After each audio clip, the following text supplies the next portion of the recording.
sebelum kita ingin mendengarkan firman Tuhan, terlebih dahulu mari kita berdoa untuk menyenangkan nama Tuhan, agar firman Tuhan yang diberikan bukan berasal dari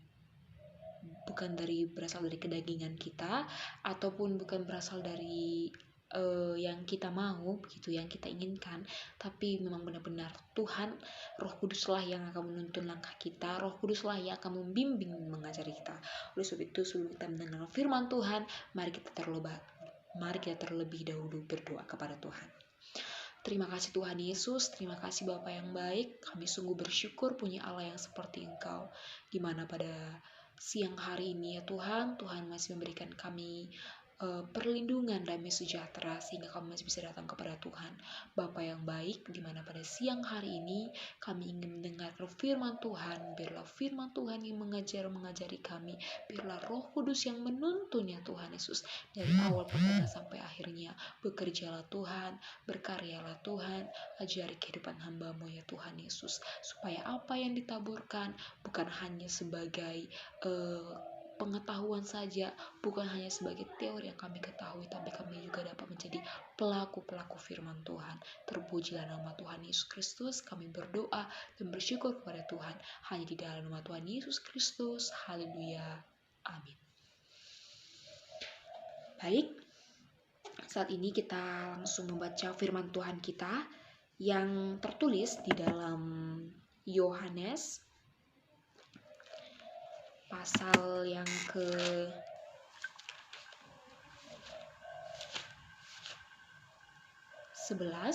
ya. Pasal yang ke-11 di ayat 14 sampai 15. Yang sudah dapat katakan amin. Amin. Oke. Sekarang kita membacanya secara bersama-sama. 1 2 3. Ya. Karena itu Yesus berkata dengan terus terang, Lazarus sudah mati. Tetapi syukurlah aku tidak hadir pada waktu itu. Sebab demikian lebih baik bagimu supaya kamu dapat belajar percaya. Marilah kita pergi sekarang kepadanya. Baik, adapun yang saya garis bawahi ya, yang menjadi tema kita pada hari ini itu adalah tentang Tuhan tidak pernah terlambat. Apa saudari-saudaraku? Judulnya berikutnya, Tuhan tidak pernah terlambat, dalam Yohanes pasal 11 ayat 14 sampai 15. Nah, di ayat 14 ini kita langsung ambil satu poin ya, kita ambil langsung satu poin yang bisa kita dapatkan. Baik. Sebelum kita mendapatkan satu poin terlebih dahulu, di sini saya ingin menjelaskannya terlebih dahulu kitab Yohanes atau Injil Yohanes. Injil Yohanes ini ditulis oleh Rasul Yohanes sendiri ya, dia sendiri yang menulis ya firman Tuhan ini melalui pada pewahyuan dari Tuhan. Nah, baik, sepertinya kita sudah mengetahui ya, Injil Yohanes ini ditulis oleh Injil Yohanes ini ditulis oleh Rasul Yohanes. Nah, di ayat 14 ini yang menjadi poin yang bisa saya jelaskan pada hari ini itu adalah di ayat 14. Karena itu Yesus berkata dengan terus terang, Lazarus sudah mati. Nah, ini yang kita ingin garis bawahi adalah apa yang kita pandang baik itu belum tentu baik di hadapan Tuhan. Ya teman-teman, apa yang kita pandang baik itu belum tentu baik di hadapan Tuhan. Nah, mengapa saya bilang seperti itu? Apa yang kita pandang baik itu belum tentu baik di hadapan Tuhan? Karena sebelumnya di ayat sebelumnya itu telah dijelaskan bahwa Marta dan Maria itu memberikan kabar kepada Tuhan Yesus bahwa saudara yang dikasihinya itu Lazarus sedang sakit. Itu tertulis jelas di ayat ketiga ya. Firman Tuhan berkata, dan Lazarus yang sakit itu adalah saudaranya. Kedua perempuan itu mengirim kabar kepada Yesus, Tuhan, dia yang kau kasih sakit. Nah, di ayat 5 dikatakan bahwa Yesus memang mengasihi Marta dan kakaknya dan Lazarus. Ya, Tuhan Yesus sangat mengasihi Marta, Maria, dan Lazarus. Nah, tapi di ayat 14 dikatakan bahwa karena itu berkata dengan terus terang Lazarus sudah mati. Ya, Tuhan mengizinkan Lazarus mati. Ya. Tuhan tidak datang menyembuhkan Lazarus. Tuhan tidak datang mengangkat penyakit daripada Lazarus. Tetapi apa kata firman Tuhan? Tuhan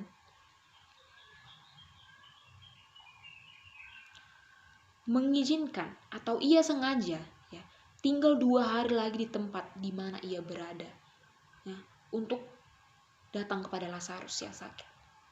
Bahkan 4 hari di dalam kubur baru Tuhan datang untuk menjemput Lazarus dan membangkitkan daripada Lazarus. Wah, sungguh luar biasa ya. Padahal mungkin saya pikiran kita Tuhan bisa menyembuhkan langsung gitu ya, apalagi orang yang dikasihinya. Tuhan sangat mengasihi daripada Maria, Marta, dan Lazarus. Tapi kenapa Tuhan tidak menyembuhkan daripada mereka? Mengapa Tuhan izinkan terlebih dahulu mati, meninggal? Ya, itu yang dapat kita angkat poinnya. Ya di sini poin yang pertama apa? Apa yang kita pandang baik itu belum tentu baik di hadapan Tuhan. Makanya kalau kita mempunyai sebuah plan ke depannya, kita mempunyai sebuah rencana ke depannya, khususnya kita untuk mahasiswi YKN. Mungkin setelah tamat nanti kita ingin bekerja di sini, kita ingin ditempatkan di sini Tuhan, kita berdoa sama Tuhan ya. Tapi mungkin tiba saatnya Tuhan tidak memberikan itu. Mungkin saatnya Tuhan tidak mengerjakan sesuai dengan apa yang kita doakan. Ya, ingat firman Tuhan ini. Apa yang kita pandang baik itu belum tentu baik di hadapan Tuhan. Ingat firman Tuhan ini ya. Apa yang kita baik belum tentu baik di hadapan Tuhan. Jadi suatu saat ketika apa yang kita doakan mungkin belum terjadi sesuai dengan apa yang kita inginkan. Nah di situ kita jangan kecewa. Kita jangan merasa Tuhan tidak menolong kita. Tuhan sepertinya tidak mendengarkan doa kita. Ingat dalam tema kita tadi apa? Tuhan tidak pernah terlambat. Tuhan tahu apa yang paling baik dalam kehidupan kita. Tuhan yang memegang kendali dalam kehidupan kita. Kita anak Tuhan itu berserah kepada Tuhan. Selebihnya, biarlah Tuhan yang bekerja untuk menolong setiap kehidupan kita. Ya, tidak salah kalau kita mempunyai sebuah plan ke depannya, kita mempunyai rencana ke depannya seperti ini itu tidak salah di hadapan Tuhannya. Tapi jika Tuhan belum memberikan, kita yakin dan percaya bahwa di balik itu semua Tuhan telah memberikan yang terbaik ya. Tuhan yang memegang kendali kehidupan kita. Oleh sebab itu bagaimana kita berserah kepada Tuhan dan yakin kepada Tuhan bahwa Tuhan akan memberikan yang terbaik ya. Kita harus percaya bahwa Tuhan akan menolong setiap kehidupan kita.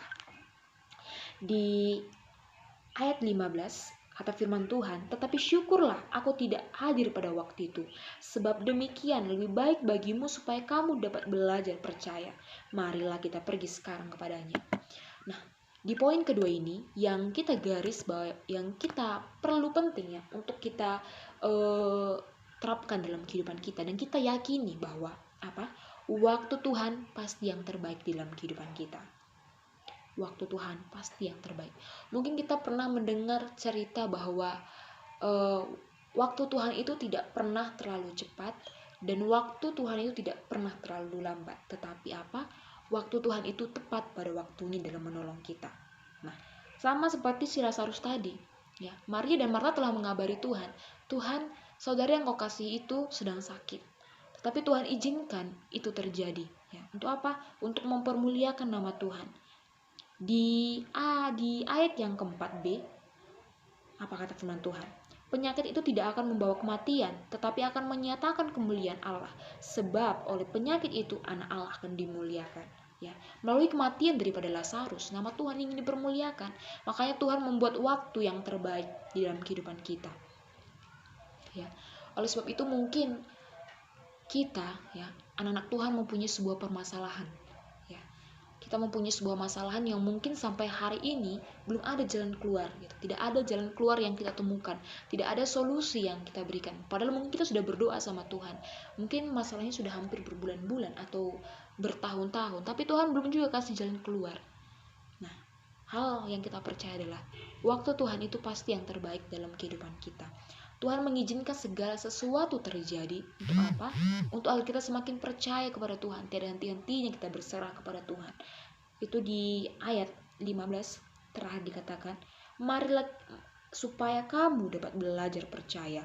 Marilah kita pergi sekarang padanya. Apa yang terjadi saudara-saudariku? Ketika Marta dan Maria belajar percaya, akhirnya Lazarus dibangkitkan daripada kematian. Nah, orang mati saja dapat dibangkitkan oleh Tuhan. Apalagi sebuah perkara tentang masalah ataupun tentang sebuah ekonomi kita yang saat ini mungkin mungkin ekonomi kita yang saat ini sangat rendah, ya. Kita harus percaya kepada Tuhan. Bagaimana Tuhan telah membangkitkan daripada Lazarus. Kita pun percaya setiap masalah jalan keluar Tuhan akan setiap masalah ataupun problema kita mungkin dalam hal ekonomi, ya, untuk kita mahasiswa-mahasiswi, kita harus percaya bahwa Tuhan akan memberikan, ya, jalan keluar pada waktu Tuhan, pada saatnya. Waktu Tuhan pasti yang terbaik. Tuhan akan memberikan jalan keluarnya, sehingga kita akan percaya bahwa kuasa Tuhan memang luar biasa di dalam kehidupan kita. Sama seperti Lazarus. Ketika Marta dan Maria mulai percaya kepada Tuhan, apa? Tuhan membangkitkan. Padahal Lazarus sudah 4 hari di dalam kubur, tapi Tuhan bangkitkan dia daripada kematian. Oleh sebab itu pun, pada firman Tuhan kali ini kita diajarkan untuk selalu percaya Tuhan, untuk selalu mengandalkan Tuhan, bahwa waktu Tuhan pasti yang terbaik dalam kehidupan kita. Waktu Tuhan tidak pernah terlalu lambat dan tidak pernah terlalu cepat dalam menolong kehidupan kita. Berikut firman Tuhan yang dapat saya sampaikan. Adapun tadi yang menjadi tema kita dalam firman Tuhan itu adalah Tuhan tidak pernah terlambat. Dan 2 poin, ya, yang dapat tadi saya jelaskan yang harus juga kita yakini dan imani dalam kehidupan kita. Apa tadi yang pertama? Yang pertama adalah apa yang kita pandang baik itu belum tentu baik di hadapan Tuhan. Namun kita percaya di balik itu semua Tuhan yang memegang kendali kehidupan kita. Tuhan yang menolong kehidupan kita. Dan yang kedua, waktu Tuhan pasti yang terbaik. Tuhan tidak pernah merencanakan kejahatan di dalam untuk anak-anaknya. Tuhan tidak akan pernah memberikan hal-hal yang tidak sesuai dengan kehendak Tuhan. Oleh sebab itu, kita harus yakini bahwa waktu Tuhan pasti yang terbaik. Setiap permasalahan, setiap problema yang Tuhan izinkan terjadi, akan Tuhan berikan jalan keluar bagi kita. Oleh sebab itu, kiranya firman Tuhan ini menjadi kekuatan bagi kita, dan firman Tuhan ini dapat kita yakini, imani, dan kita akan menerima sesuatu yang besar yang datangnya daripada Tuhan. Sekarang mari kita berdoa, kita tutup firman Tuhan. Terima kasih Tuhan Yesus, terima kasih Bapa yang baik. Kami sungguh bersyukur punya Allah yang seperti Engkau, di mana pada siang hari ini kami sudah mendengarkan firman Tuhan. Biarlah firman Tuhan yang kami dengarkan menjadi kekuatan dalam hidup kami, ya Tuhan Yesus. Terpujilah nama Tuhan, di mana firman Tuhan tadi sangat luar biasa juga mengingatkan hamba-Mu untuk selalu percaya dan berserah kepada Tuhan, mengandalkan Tuhan, waktu yang terbaik, di mana sesuatu yang Tuhan izinkan terjadi itu untuk mendatangkan kebaikan dalam kehidupan kami, Bapa. Terpujilah nama Tuhan. Inilah doa kerinduan kami berdoa, bersyukur, dan berserah kepada Tuhan hanya di dalam nama Tuhan Yesus Kristus. Haleluya, amin. Sekian untuk video saya, khotbah saya, kiranya dapat memberkati kita semua. Terima kasih dan shalom.